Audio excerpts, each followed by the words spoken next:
ICT innovations in education and Aadhaar-based services. So I would request Shri S. Raju ji, Additional Chief Secretary, Government of Uttarakhand, to be on the dais. Then Dr. Durgesh Pant, Director, Uttarakhand Space Application Center. Then Mrs. Shyama Iyer, Training Spoken Project, IIT Mumbai. Mr. R.K. Kuwar, Director, School Education. Mr. B.N. Satpathy, Senior Advisor, Niti Aayog. Mr. B.K. Das, General Manager, State Bank of India. And Mr. Syed Uzair Ahmed, Manager, State Projects, UIDAI. I would like to request S. Raju sir to chair the session.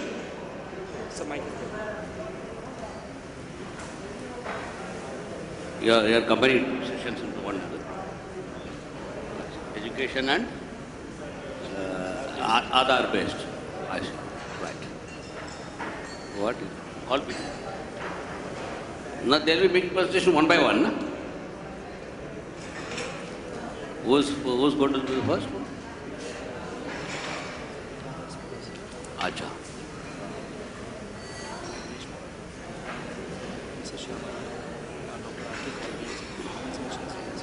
ठीक. Now I request Dr. Durgesh Pant of Space Application Center to start his presentation. How much time is allotted? About 5 minutes? 5 minutes.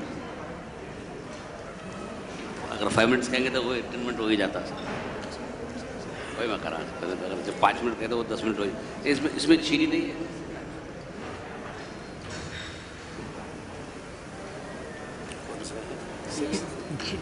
No. Durgesh Session 6. Hello.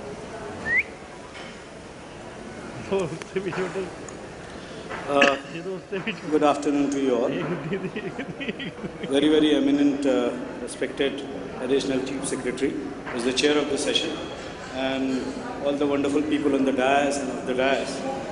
See, it's been a truly scintillating sessions. All since morning we have been witnessing some wonderful presentations and IT initiatives.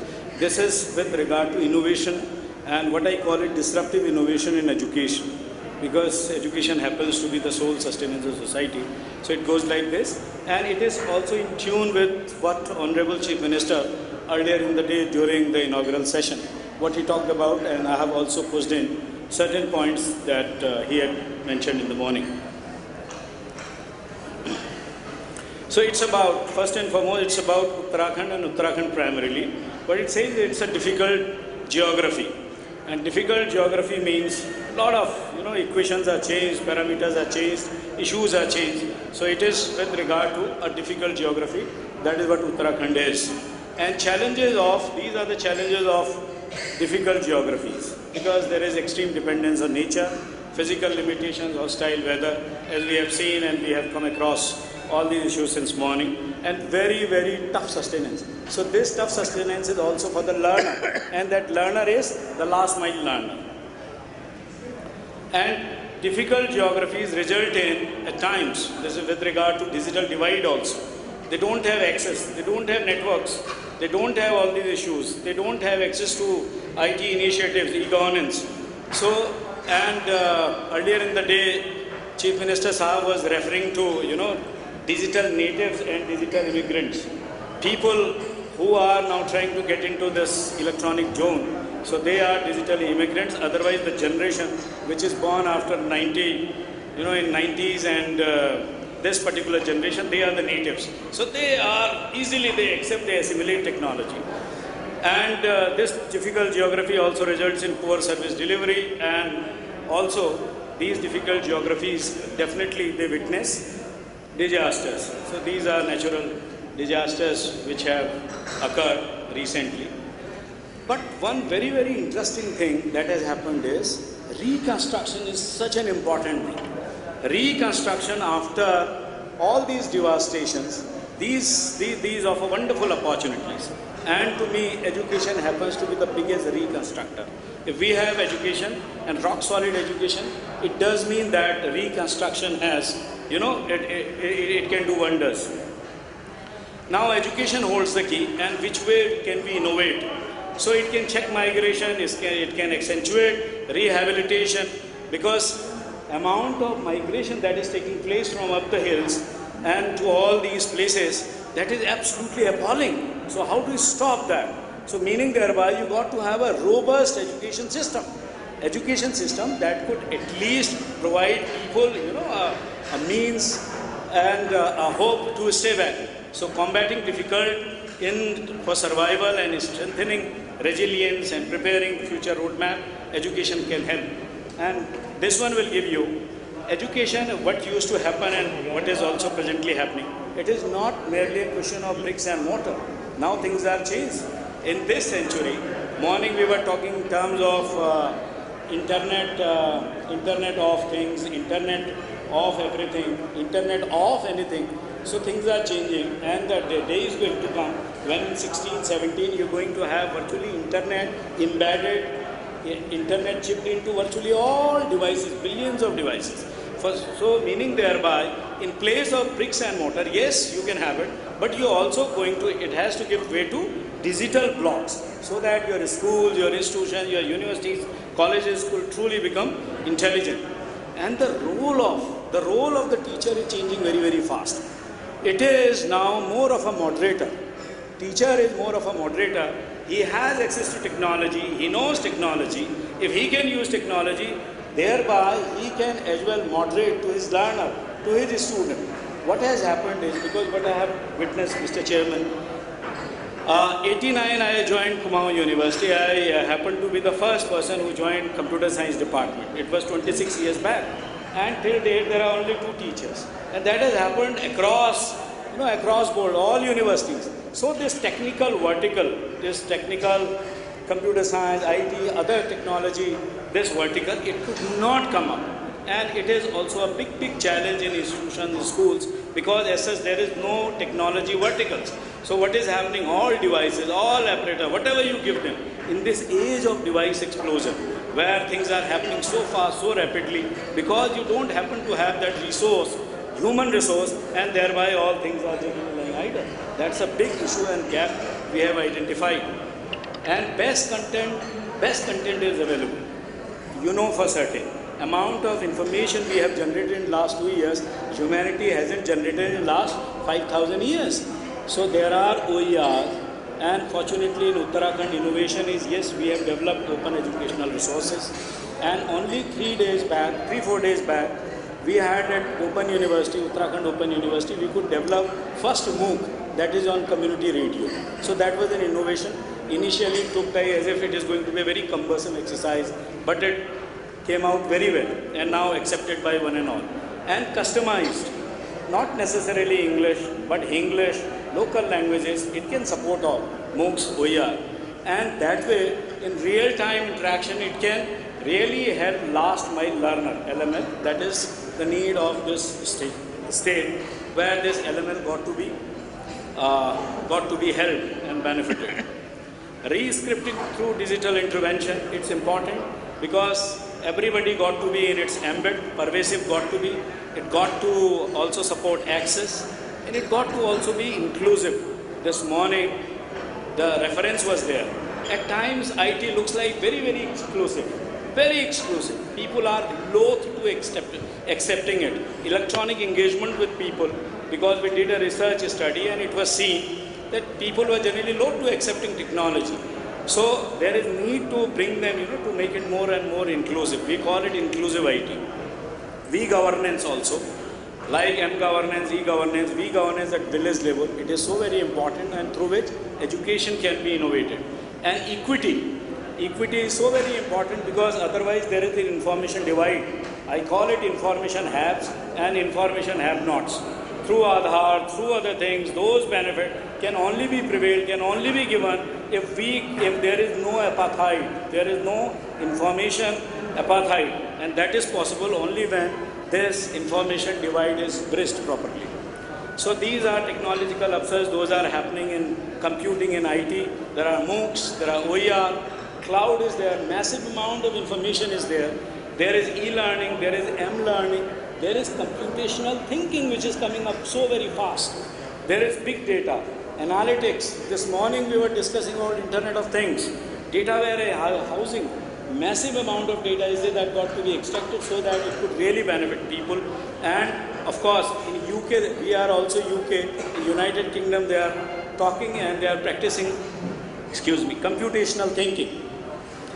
So, because we are in the midst of this device explosion, so one very, very important thing has become, like mobiles. So bring your own device, handheld devices, PDAs, tablets, Raspberry Pi. This is so very important, especially with regard to forecasting and disaster management. So all these things, and these are happening very fast. So, and mobile apps also. So all these devices are there, these technologies are there. Only thing is, how are we connecting dots? How are we going to benefit our major stakeholder, that is our last mile learner is. Tools for delivering education, this is what we are also doing. Practicing few of the things like innovation in education. So these few things we are also practicing here. Virtual class, video streaming, and since Mrs. Shyama Iyer is there from IIT Mumbai and heading the spoken tutorial project in this state. I am looking after that one in this state, and she is the national head. So what is happening under this National Mission on Education through ICT, with the help of IIT Mumbai, Amrita University developed one AVU system, video streaming system. It is free of cost, it does not cost anything. It is simply wonderful. We applied it here because we have also EduSet system with us. So, but this AVU is giving fantastic results, and it does not need much paraphernalia. Only 2 Mbps dongle. If you have that projector, any institution, any school, this video streaming is possible. So that is one innovation. Community radio can help, internet radio, DTH is again a big thing.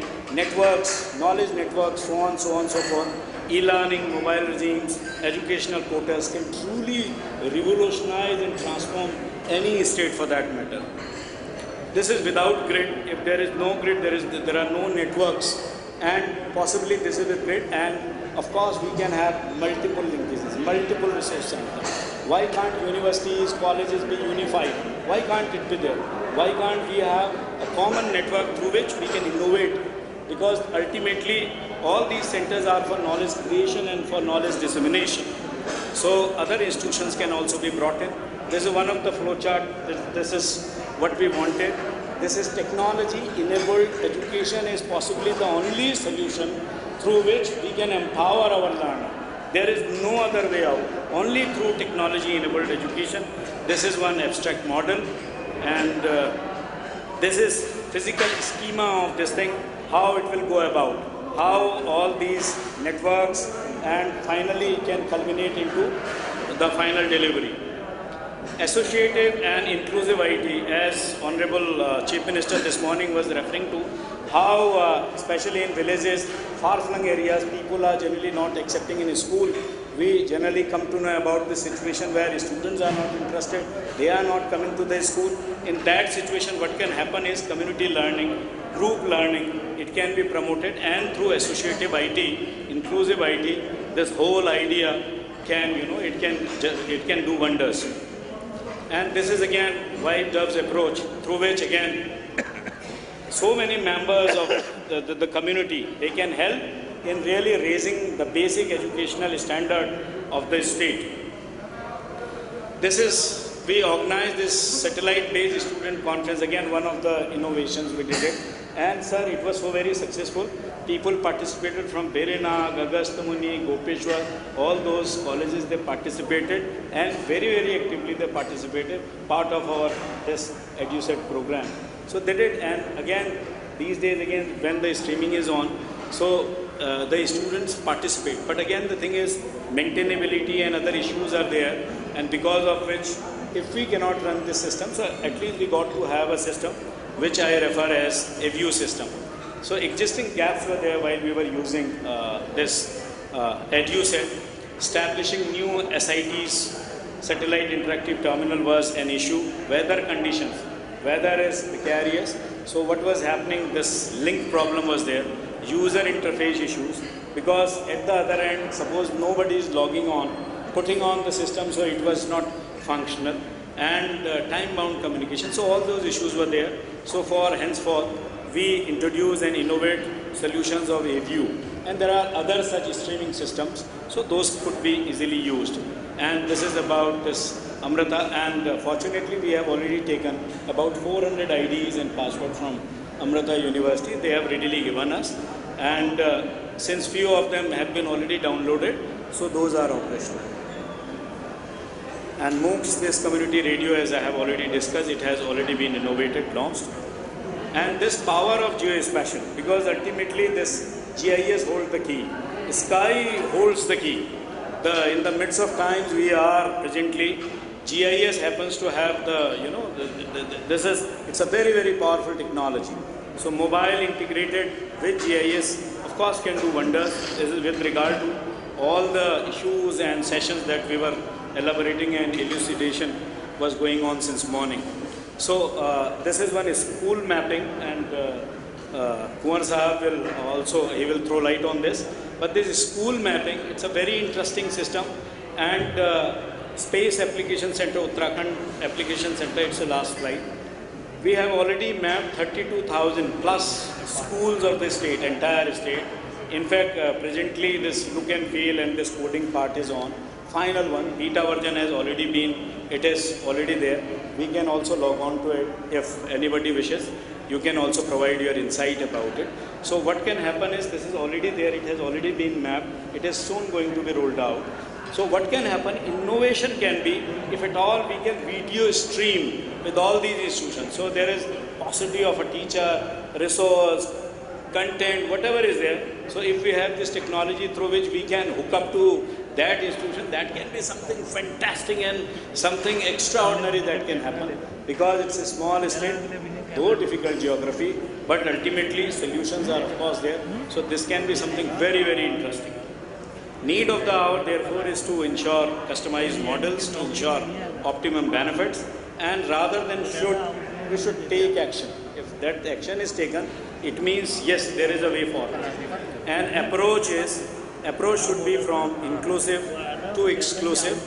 And as we know, hole in the wall, it was a pass when in 82 NIIT did it, and now we are doing it in a small place, village, Samalta, that is when you go uphill from this Vikas Nagar, on road to Chakrota. So we have done this study also. We removed the wall, we say this, and electronic engagement, that was wonderful, that was fabulous. It means I know there are immense possibilities and we can make a big change. Thank you so very much.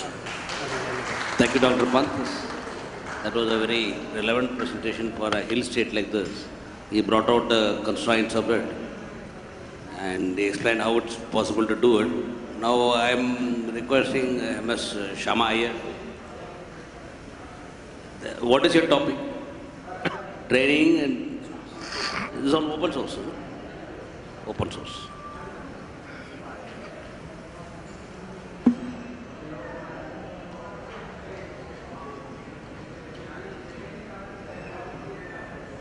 Ladies and gentlemen, good evening. I'm Shyama and I have come from IIT Bombay. I'm very thankful to the dignitaries on the dais and people who have welcomed me again for the third or fourth time in your beautiful state and in your beautiful city. So this is my cover slide, and you will see many dots on this slide, which we will join hopefully by the end of my presentation. I do plan to finish in under 5 minutes. So let's see what I am talking about and what we are all about. All day we heard E, the word E. We heard about software, we heard about technology. I am sure in this elite, very highly technical audience, people have also heard of free and open source software, which is the alternative to commercial software. So that is one element. Now, what are we all about? Dr. Pant very eloquently talked about certain divides, certain relevance that we have to make. Being part of Government of India, definitely we have to be relevant to that last student or to that last individual in the most remote part of the country. And that today, the reality is possible only through ICT-enabled learning. And with this vision in mind, some right-minded, very right-thinking people, as early as 2006, started the National Mission on Education through ICT. This comes under MHRD, and our project, the Spoken Tutorial project, also comes under NME ICT MHRD. And this is a successful IT training program. We are running this from IIT Bombay since the past 4 years. And to date, we have trained close to 8 lakh students and teachers across India. This slide presentation, presentation I made, this particular slide, sometime in March. And if you go to our website, today this number has increased. So that is the rate at which we are growing.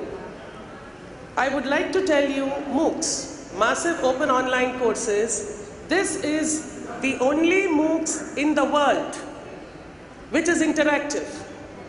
We have MOOCs coming from everywhere, from MIT, from all sorts of places. There is a lot of content out there. We don't know who is the learner, how they are receiving it, is it taken seriously, are they going ahead and mastering the topic, at least up to a basic level of mastery. Spoken Tutorial ensures we get back that response. And that is something fantastic. Recently, just around March, we also won an award from Google as the world's best performing MOOCs. We won an award competing with many MOOCs. I think a round of applause should be good. Because let me tell you something, this is, if anything, an example of Make in India. So simple, just a video casting technology, interactive learning, animated videos to teach any process. But definitely, we are into open source software to teach any software in a self-learning, individual learning manner. It is learner-dependent and learner-friendly and very much suited for Gen Y, for the FB generation. Our students, when they sit in front of the system with our video tutorials, there is a smile on the face. I think it is rare to see students learning something in a college and having a smile on their face. Usually they get bored. The focus is on imparting IT skills. There are skill focus for employment, skills. That is the operative word everywhere. We are into so many software, open source software of course, because for a sustainable growth in a country like ours, the way and the future is open source. MHRD funded, so for academics, for institutions, the program is completely free of cost and certificates are awarded too. In Uttarakhand, we have some presence. I won't say we are number one or anything, but in the last year, with the support of some catalysts like Dr. Pant, we have done many things, and Uttarakhand has had many firsts. Uttarakhand Directorate of Higher Education was the first Directorate of Higher Education to partner with us. So we are partnered with many of the government bodies. We are partnered with more than 65, 67 affiliating universities. And what does all this partnership do? Ours is a remote education program. Ours is a distance learning program. Our small team is sitting in IIT Bombay, sitting in Mumbai on our campuses, and the learning is happening in the campus of that child all over India. In June, we started with our first remote training program in Alwar, Rajasthan. We did Linux, which is one of the open source robust platforms, and in 2011. And at that time, the ministry told us that for our funding to be renewed in a year, that is in June 2012, we should have completed 25 sessions, and not all just in Mumbai, Pune region, but spread in the country. And for a new project, doing around 2 sessions, 2 training workshops a month is not too easy. Can I have some guesses from the audience? How many do you think we completed in 1 year? Anyone from the group? Any number? Someone said 50? Can you go a bit higher?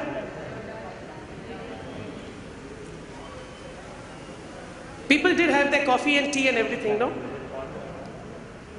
No numbers? We had completed 2,500 training sessions spread across India from Kashmir to Kanyakumari and Gujarat to Guwahati and counting.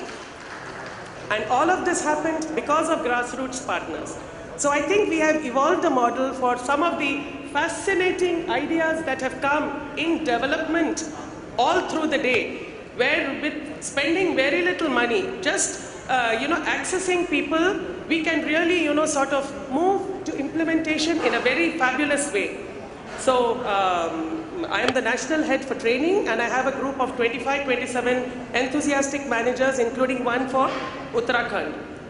These are the list of software. I am sure you all are familiar with many of them. Many are in our syllabus. Many are also very esoteric. If anybody asks you, when was the last time you used Python, you do not have to answer no. Because whenever you searched for anything on any website, you accessed and used Python. And you can imagine the number of jobs out there. Python can be learned as so many other exotic and esoteric software through easy audio-video learning tutorials and completely offline. Once you load it into the system, all learning is offline. Now coming to open source. This I just captured from the Ministry of Communications. And this is not something light that I am going to say now. Aap sab gaur kijiye. Open source is coming in a very big way, and it is coming for e-governance. And this is the FOSS vision. There are several FOSS initiatives running right through the government of India. This came in the Economic Times, April 5th this year, and you can see very clearly, many of the projects, we talked about applications, we talked about projects, we talked about funding for so many of the ideas in e-governance. People will have to go through, have I rolled out everything that open source has to offer? So this is very valid. I will leave my presentation behind for all of you to see. It is very widespread, and when we talk about e-governance, connectivity, information, skill set, and a keyword, budget. And if you are going with open source software at a fraction of the cost, you can get the same or even more, applications and more facilities. It's just a question of being aware and getting out of your comfort zone or an addiction to a particular commercial software. And imagine where all the money saved can go. The money saved can go for so much which our nation, we are not an underdeveloped nation, but we are developing. And it is certain that we can become fully developed. And we can do that with so much of money that we save. And why not? Now, spoken tutorials. These are some of the government functions, I would assume. Healthcare, higher education, commerce. These are some of our software which can easily be introduced starting next week for all who want to do so. And our courses are available. They are self-learning, so you are not going to disrupt the person or the group of employees from their desks.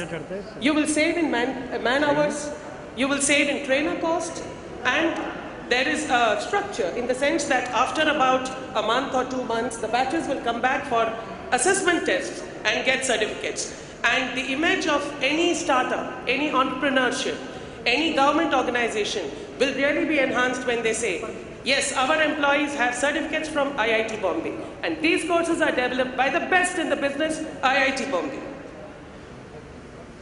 Some more, taking it forward in Uttarakhand, I would request IT Secretary Deepak Kumar ji and others had a very good meeting with Chief Minister Sir also this morning. Linux and BOSS Linux tutorials. BOSS is Bharat Operating Systems software. It is already implemented in Maharashtra State Mantralaya. They don't want to see any commercial software, and we have spoken tutorials to teach Boss Linux. So if you felt Linux, I can't learn it. PHP MySQL, I can't learn it. I have to spend thousands of rupees or go back to college.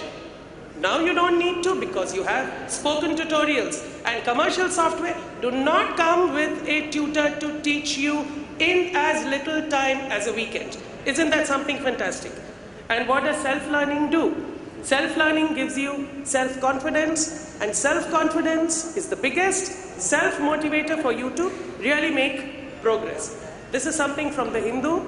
Tamil Nadu is very big in e-governance. I mean, in fact, in open source software, and it is the way to go, whether we like it or not. This is the economics. I'm moving really fast here, and you can see the savings. This is all available in the public domain, and the National Knowledge Commission gave an Indian government perspective, which states very clearly that we must be going in the open source way. European Union, South Africa, Brazil, Peru, Hong Kong, parts of the US, big parts of China, all very evolved and advanced countries have completely moved to open source. I rest here. All of you say with me, Jai Hind.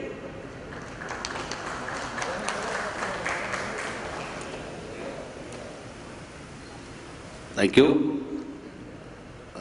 It was a good presentation on open source. After all, in the education department, we also observed that there is a big resistance for open source learning, because everybody tries to push their own software. And you will suddenly find that some NGO coming and saying that I have got so much of funding. You don't have to do anything, I'll just have funds. I just have funds, so you just allow me schools, and I'll do that. And that is one way by which we finish off the open source. And I think the open source is something which is the future. So therefore, it was a very relevant presentation. And thank you for that. You also talked about the hills, how hills should be benefited in this. The last mile connectivity in the hills is always a problem, because we can't go in a wireless mode also, the last mile connectivity also. We have to go only through a cable mode. Wireless mode is, sometimes it becomes very difficult in the hilly terrains. Now I will ask Mr. Satpathy, Senior Advisor from Niti Aayog, to, you are presenting on what? You are presenting on what topic?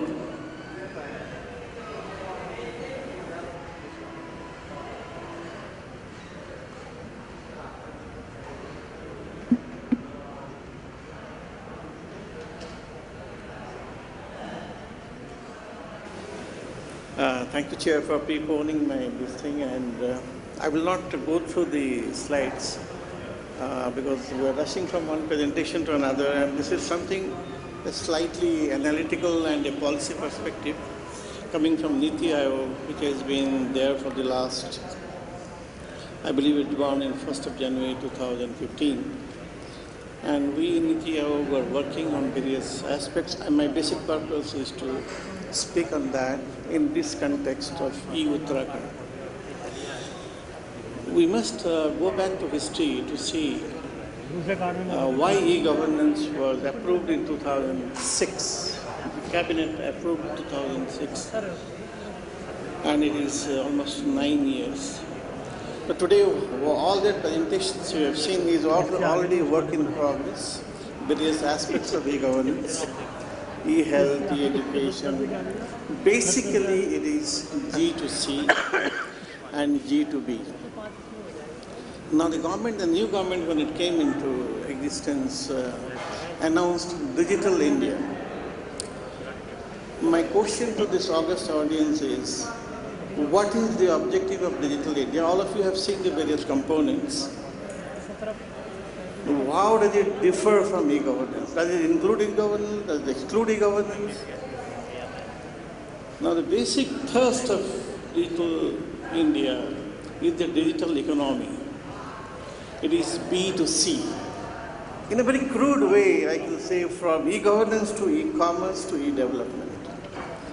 So just see the paradigm shift that is taking place after 9 years of e-governance. E-governance will continue, though there has been slashing of the funds. When I was in Department of IT, we formulated the strategic plan for the department for the next. We cover the entire country. It's on the website of DIT. It covers all aspects. But B2C was not there. E-business was not there. So my purpose in coming today is to see that what is the role of Niti Aayog that we are playing in this. We're trying to see how business can serve the customer, the consumer, and how can the government help the business in doing that. So basically what we're looking at is what are the characteristics of digital economy. It's an on-demand economy. Today, if you demand anything online, it should be available online. That's the ultimate goal. Digital India's ultimate goal is to arrive at a digital platform economy. And somebody said, it's a digression I want to make. There is a Nobel laureate, French Nobel laureate. The name of the book he wrote is The Outsider. It was way back, just 100 years back. 50, 60 years back. The first sentence of that book was, my father died yesterday, maybe today. Based on this statement, after a sequence of events, he was imprisoned. How can you be so casual? Your father died, you don't know whether he died yesterday or today. If such is the carelessness of this man, then he could have committed this kind of crime and he was imprisoned. Today, people are talking about event managers who will organize funerals. On a click of a button, oh, I'm sorry, I'm in the meeting with the Chief Minister, my father has died or somebody has died, I'm sorry, I will not be able to make it. Let me click the event manager, he will go and do all the necessary things. It's a perverse way of looking at it, but basic objective of digital economy is to have everything online, all services, and that's again the citizen is the beneficiary of that. And who are the providers of the service? The government is of course one of them, but the major providers are the private sector, the business. And the kind of businesses which are growing, which will grow in due course, in the Uttarakhand paradigm, rental services, professional services, general purpose, and peer-to-peer. These are by and large the four category services we're going to do as we urbanize, as we grow in size. Now, does India stand in this B2C market? In the top 10 markets, India doesn't stand anywhere. So Digital India, the paradigm shift from e-governance 2006 to 2015 is to target to be one of these top 10 countries. I think I will not go beyond this. We'll just say what are the policies that are being done to that. I think Government of Uttarakhand is also working on that. Ease of doing business. That every Secretary Industry has been given 98 recommendations to the Government of India, which they are going to implement to make business happen in the state, and also to provide the kind of services online at every doorstep at affordable price. So from the brick and mortar to the online sale, to the online buying, there are many problems, of course, in that. Now, these are the benefits of this, as Madam was saying, the online talent platforms. And we are in the Niti Aayog launching a scheme. I just briefly touch on that. These are the potential benefits. All of you know that. I will not go into this. This is the scheme we are launching shortly. IIT Mumbai is here. My colleague from Space is here. Now this scheme is going to be one of the major schemes for startups, which are going to be incubated in the various centers of excellence in the country. Uttarakhand government Mr. Raju, I must say, has not sent a proposal for this. I will urge, take this platform to request you. Of course, I have informed Ravi Shankar also to send us a proposal for this in case they want to take advantage. This is self-employment to talent utilization, basically startup business, promotion of startup business. We have already written to all the chief secretaries, including on 12th of. I will end with this. Hopefully, this conference will bring us some proposal on SETU, and also will be able to ensure that when you hold the next conference, it has to be on B2C. Thank you so much.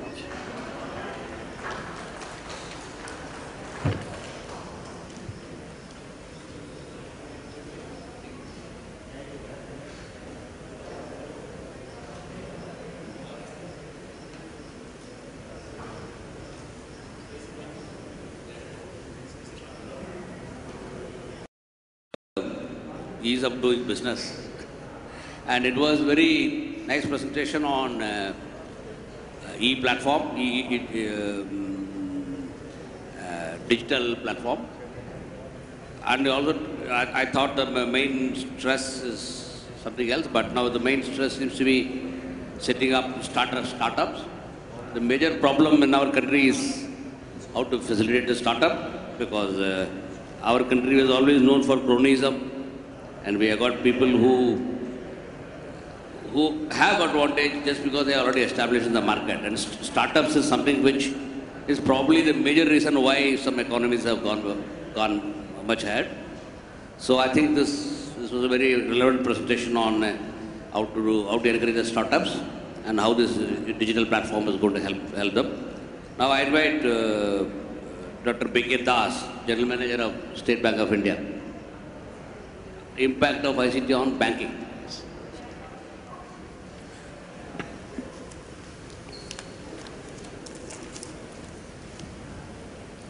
Respected Sri Raju and the dignitary on the dais and ladies and gentlemen present here. I will not give a elaborate presentation, but I will speak what will touch your heart. Starting, just taking over from Mr. Satpathy, what he told regarding the economy. So, the banking always has been the heart of every economy. If it reflects the economic growth or degrowth, having exposure in almost all the sectors, be it industrial, be it agriculture, be it the other sectors of economy. So it represents the economy. And over a period of time, if you see, the information technology has become the heart of banking itself over a period of time. So the information and communication technology has brought a paradigm shift, complete shift, the way we used to have banking few years back. It has a win-win situation for both, of course. The banks are benefited as well as the customers have also benefited. While the banks are benefited by way of reduction of operational cost, having managed huge volumes, when you think of opening close to 5 crore accounts under Prime Minister Jan Dhan account, opening Jivan Jyoti accounts and other Suraksha Bima Yojana accounts, close to 7 crores accounts, that was only possible by way of the information technological help, bringing out innovative products.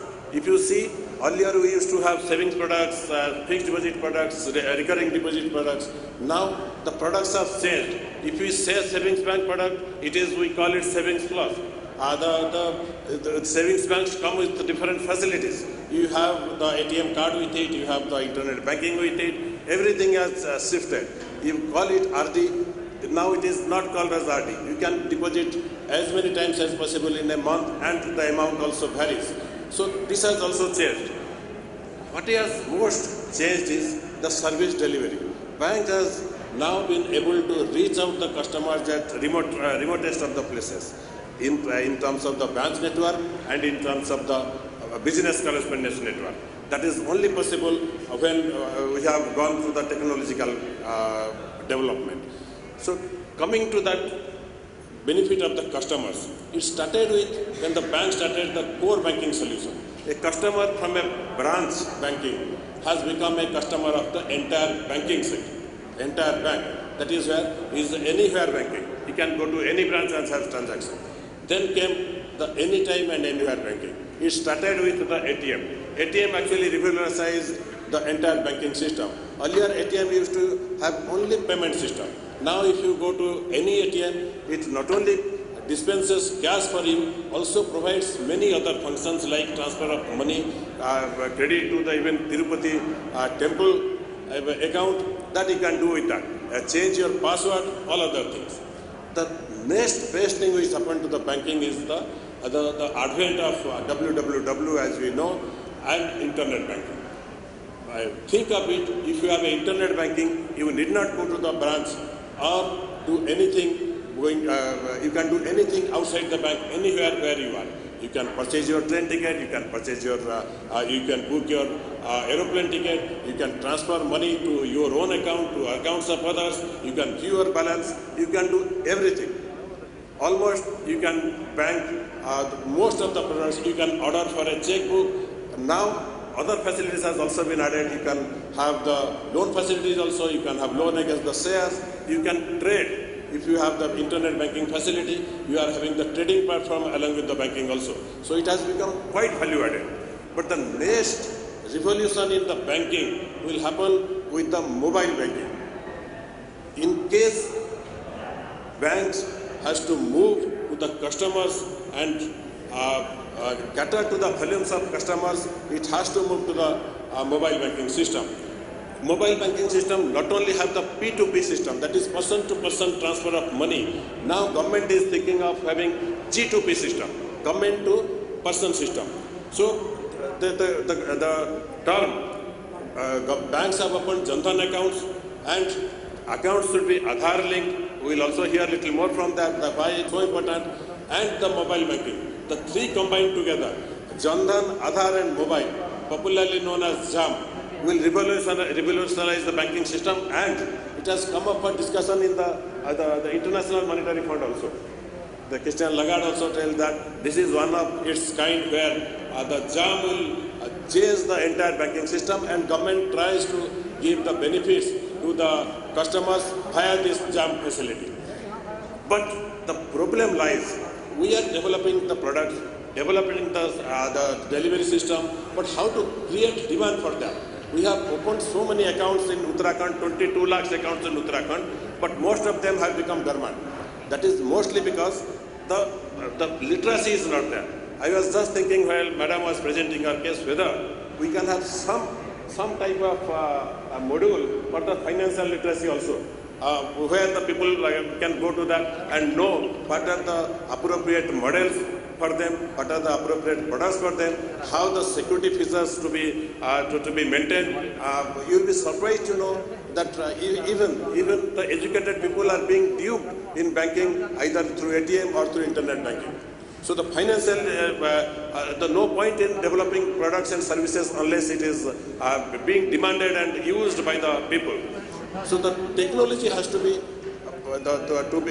robust, to be accessible, it has to be time tested, it has to be scalable, and it has to be low cost if not free. Then it should be easy to use for that matter. And it has to be adaptable to different geographical and topological things.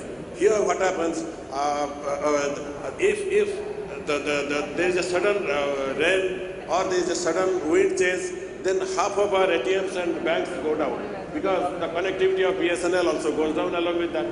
So the interdependence of banking to other sectors, be it BSNL, be it other sectors also, depending upon the TCS, that has also become very important. So the interdependability of the ICT platform has to also be maintained. So my request to my friends over here and the people who are doing the Aadhaar, we will try combinedly to make it 100% Aadhaar enabled, and we will try to reach the nook and corner of Uttarakhand to have a vibrant Uttarakhand. Thank you.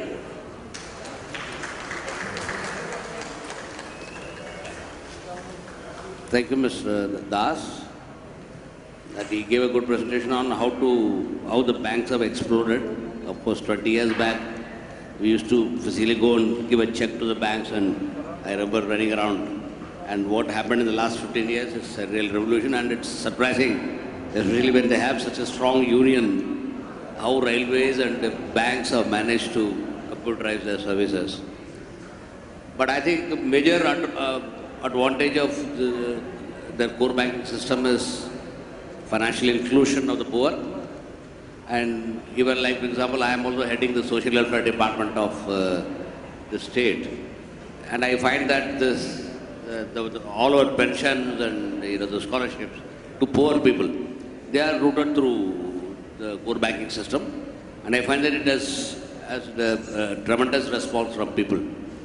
But on the other hand, that the remote area way, I think maybe you'll have to advise the people here that the Prime Minister's Jan Dhan Yojana, it still has not completely saturated the people in the hilly areas, because that is the real financial inclusion we are looking at. After all, in foreign countries, almost 90% is plastic money today. And today we still talk about cash here in our country. So I think the financial inclusion is a very, very correct aspect you brought, and I hope the banks will go further in terms of Jan Dhan and make the Jan Dhan very successful, because that will really lead to financial inclusion. Now I will, should I call Mr. Kumar? You come later, or you want to present now?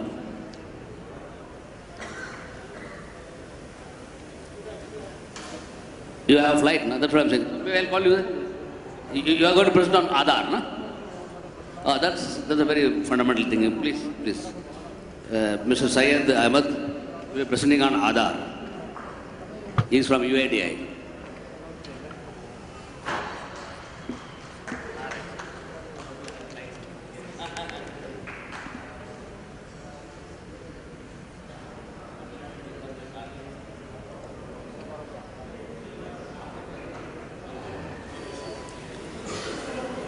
Hello, good afternoon, all of you. Actually, Aadhaar vision is very clear. The Aadhaar vision is just to provide unique identity to all our residents and provide the digital platform for authentication from anywhere to anytime. History and status of Aadhaar, as all of you know, the Aadhaar will start in September 2010. And right now we have generated approximately 87 crore of population. And nowadays we have the capacity of 12 lakhs Aadhaar per day. And over 55 crore of authentication transactions are completed so far. And what is Aadhaar actually? All of you know about the Aadhaar. This is basically 12-digit numeric number, and that has the demographic details of the resident and photographs. This is the very largest biometric system in the world. And Aadhaar authentication digital platform, this is actually, this is the main target of the Aadhaar, that provides the Aadhaar authentication. That Aadhaar authentication will help to identify the service provider and to confirm that the residents are who they say they are. And since morning we are talking about the different departments and different security issues and different development things. This is actually can be used the Aadhaar in different departments, just like for the smart city. When we develop the smart city, we can use the Aadhaar, and for the security purpose and many security layers we can add on in a bank, in a financial inclusion, in a digital website and authentication and various things we can use the Aadhaar as a unique identity. So for that we need to seed the Aadhaar number in various departments. The facility of Aadhaar enables service delivery to enable residents to easily establish their identity and claim their benefits obtained services. Actually, there are different types of seedings. The main purpose of seeding just digitize the beneficiary data and centralize. After that, saturation of the Aadhaar. As per the saturation, the Aadhaar can be seeded in the beneficiary database.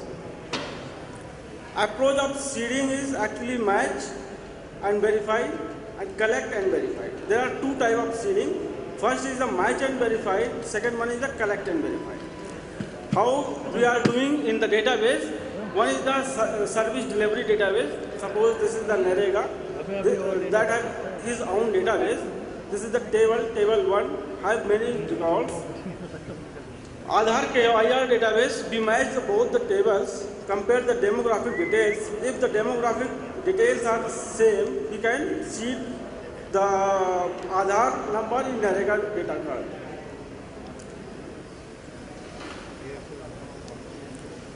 Seeding without the presence of the beneficiary involves electronic matching of two data sets, one of Aadhaar and SCRIM database. Aadhaar is entered in the database and verified by using tools and services. Match and verify challenges. Lack of digitization of beneficiary records. Actually, many departments have not the digitized beneficiary records, so we are facing challenges to seed the Aadhaar. No standardization in name and address card. In beneficiary database, name is has a different spelling, and in Aadhaar database, maybe at the different spelling, and address is some in beneficiary database is incomplete, and sometimes in Aadhaar maybe the incomplete, and PIN code is missing in beneficiary database. So we are facing also the problem in local language. Service provider database is local language. Suppose in NREGA, in PDS system, they are using actually local language. So we are not able to match the actual data with the Aadhaar data system. One way to seeding the Aadhaar with the beneficiary database is the collect Aadhaar, validate beneficiary database details against Aadhaar data, link Aadhaar in service provider database. Actually, we can collect Aadhaar from the different sources through the Aadhaar, SMS, Dropbox, portal, IVRS, CAMPS, door-to-door, KYR+. And through the different services, we can collect and seed Aadhaar in the beneficiary database. Otherwise, we can use the authentication services to seed the Aadhaar in the beneficiary database. Aadhaar authentication services based on the AUA and KUA. In KUA service, UID will provide the photograph with demographic details, and AUA service, UID will provide only yes or no. So as per the requirement, department can use AUA service, otherwise a KUA service. Mr. Ahmed, can I finish? I ask you to finish it fast because the speaker is about to come. We have invited the speaker for concluding function. Okay. Hello?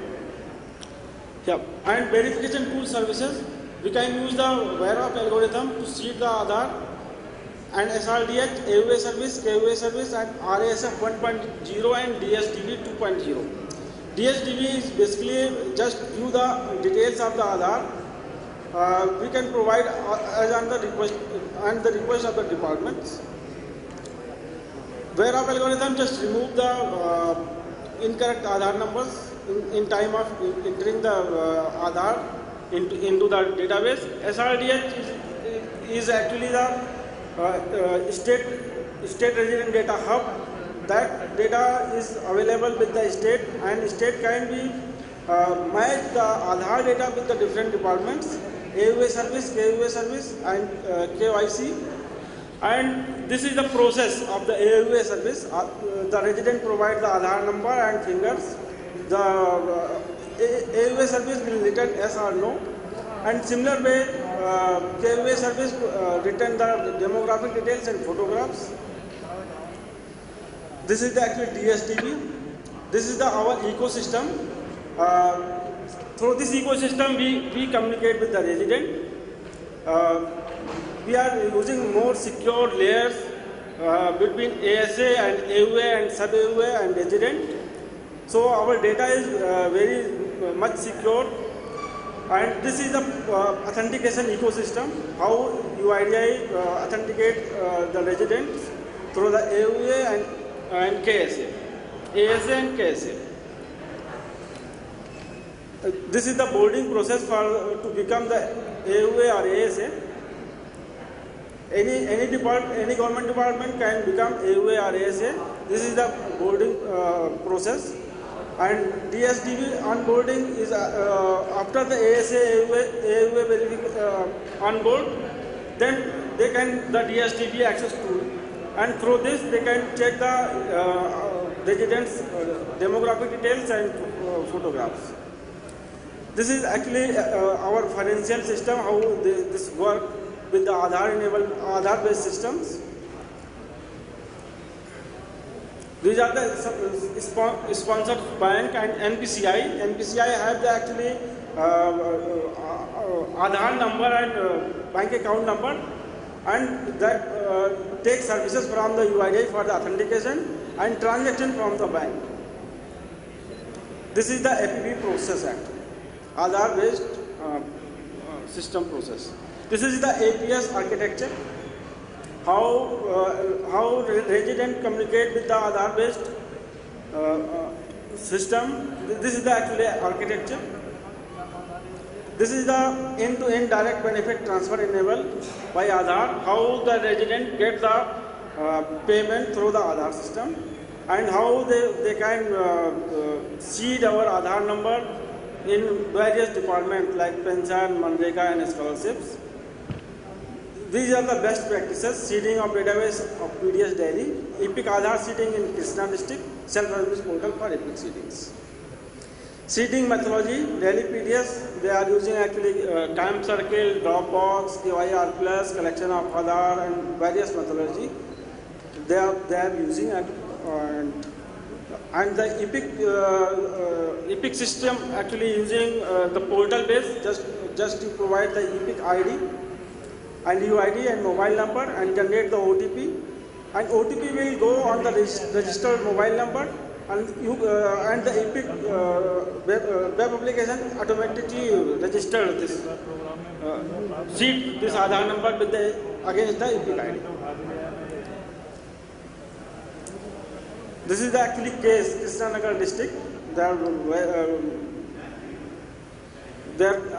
approximately complete 50-70% as per the assembly and constituency wise.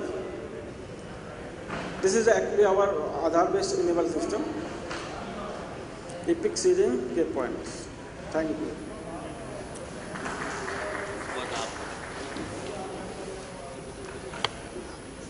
Mr. Ramouli would have presented. Aadhaar is something very well known, except for your fight with NPR and things like this. Both of you are doing, I suppose. NPR is also doing and you are also doing, is it? NPR is closed.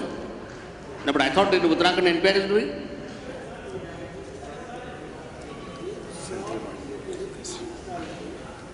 Now, even today we have two authorities.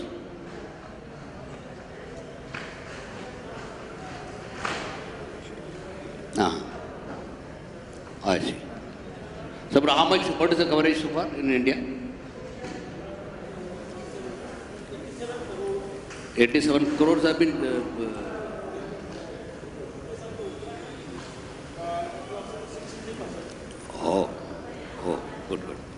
Thank you, sir. सुबह से आज smart school, smart technology, smart cities के बारे में यहाँ पर हम बात कर रहे थे. लास्ट सेशन जो लास्ट प्रेजेंटेशन है ये मैं स्कूल एजुकेशन की तरफ से प्रेजेंट कर रहा हूँ सर की परमिशन से. जो इसकी थीम है, जो इस वर्कशॉप, इस सेमिनार की थीम है, समिट की थीम है कि role of technology, what will be the role of technology. So we have listed something. Just ये मैं व्यू आपके सामने रख रहा हूँ कि एजुकेशन में टेक्नोलॉजी का क्या रोल हो सकता है. So as the same websites are going on, website for disseminating information, that's the main thing what we are doing these days. But beside this, online learning management system can be done, online examination can be done, online screening marking can be done, integrated test management system can be done. This online lab, Amrita University, they have developed online lab. So it's another thing. And we can facilitate the teachers and the practitioners in education department, in education, for their ideas, for sharing their ideas, for sharing their innovative practices. Online training programs we can do, mentoring and monitoring, that's the main thing in education department we can do. Besides this e-affiliation for the institutions we can do, online application forms we can do, student registration we can do, and data collection for MI system we can do. This is a number of schools in Uttarakhand. Around about we have 23,000 schools in Uttarakhand. What we have done, state of Uttarakhand have started computer education from 2002. It's known as a Arohi project in the secondary education and KALP in the elementary education. Around about 2,000 schools are covered in secondary schools, at secondary level, and 30,000 teachers were trained through Microsoft Academy and Intel Corporation. The same way, we have 2 to 5 computers in government primary schools also. There is another scheme, ICT, is a central sponsored scheme. 125 schools we have covered yet, and 500 schools are yet to be covered under BOOT model. These are the components, what we have done, what we are doing. Under ROE scheme, we have provided computer hardware, computer labs, power supply, generators, and in 25 schools covered under ICT, we provide only hardware and software. This thing we have provided in the ICT schools. There's another thing what we are doing, it's a e-class. We have developed e-content multimedia CDs with the help of S. Chand and Company for class 9, 10th, 11th and 12th, for science subjects only. Soon we are going to start this program. These are some initiatives what we have done. Transfer portal. We have developed a transfer portal, and now these days we are doing transfers of teachers through this portal. It's online RTE compliance certificate for the public schools. These are the department websites. Our sister concerns, all departments, we have the websites. Now we are in the process to complete our education portal with the help of NIC and posting of teachers through softwares. We are also posting teachers recruitment through the software also. There's another program, ICT award to the teachers. So with the help of central government, we recommend some teachers which, who are using the ICT in the schools. These are the future possibilities, or what we are going to do in the future. Technological use of ICT is maybe used in the distance education, for smart classes also, training management, child tracking system, teacher attendance, and integration of education portal and transfer portal. Thank you, sir.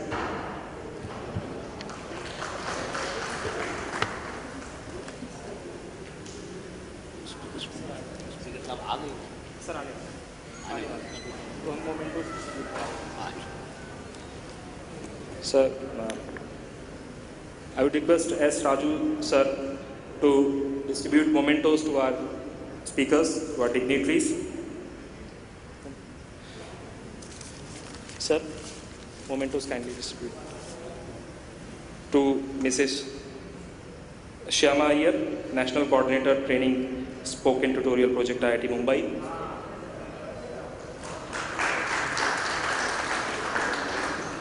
To Dr. Durgesh Pant, Director Uttarakhand Space Application Center, Government of Uttarakhand. And to Mr. R.K. Kumar, Director of School Education. Now I'd like to invite CEO of Elets Technomedia, Dr. Ravi Gupta, to give a memento to S. Raju sir, Additional Chief Secretary, Government of Uttarakhand. Thank you so much, sir.